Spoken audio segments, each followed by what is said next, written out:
Joe Kelly, it's nice to have you here. Thank you for having me, Phil. Thank you.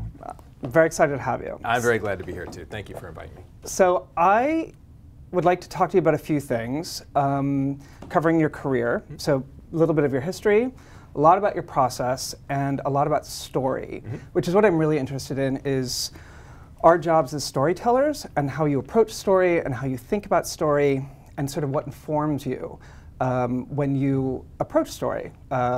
What sort of influences you have and what affects you the most on a day-to-day basis when you're creating.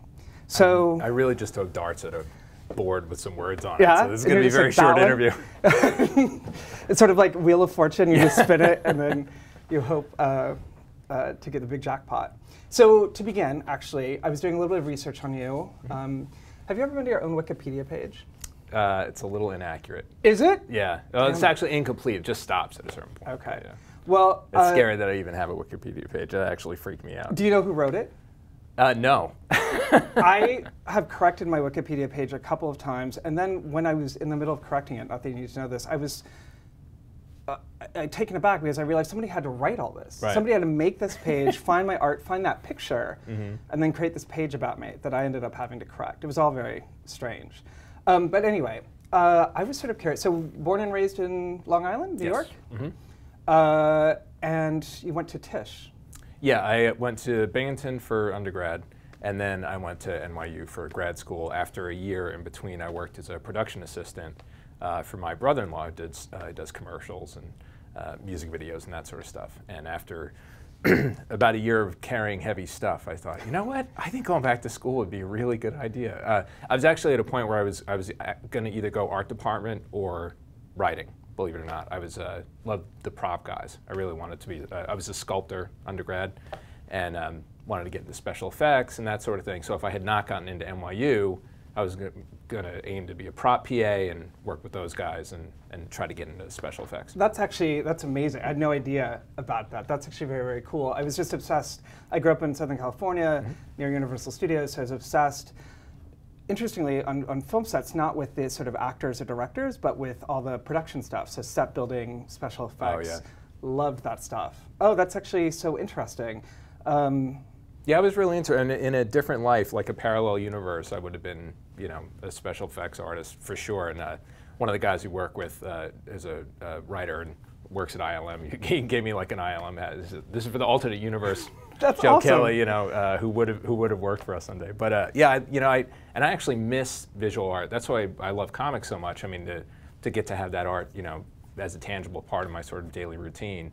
I miss when I did. I never ever was at the level, that you're at, that a professional comic book artist was at. But sculpting, I was actually halfway decent at. That I miss. I'd like to get back to that someday. I've actually always believed that drawing and sculpting are much more similar art forms than, say, drawing and painting, because they have to do with sort of structure and sort of understanding something in 3 dimensions. And painting, to me, always seems to be more about light than and understanding sort of how light hits, works on materials. So I've also often thought if you can sculpt, you can probably draw really well. Can you draw?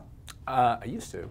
I could draw a little. I can sort of fake my way through a good cartoon at this point. I don't know. I haven't done proper, like what I would consider any kind of life drawing or anything like that for a very, very long time. So my chops are really dull. I bet you could get them back, though. Yeah, it would be fun. I would love to. When I get that back pension, and I got nothing to do but time, I'm going to start drawing and sculpting all day long.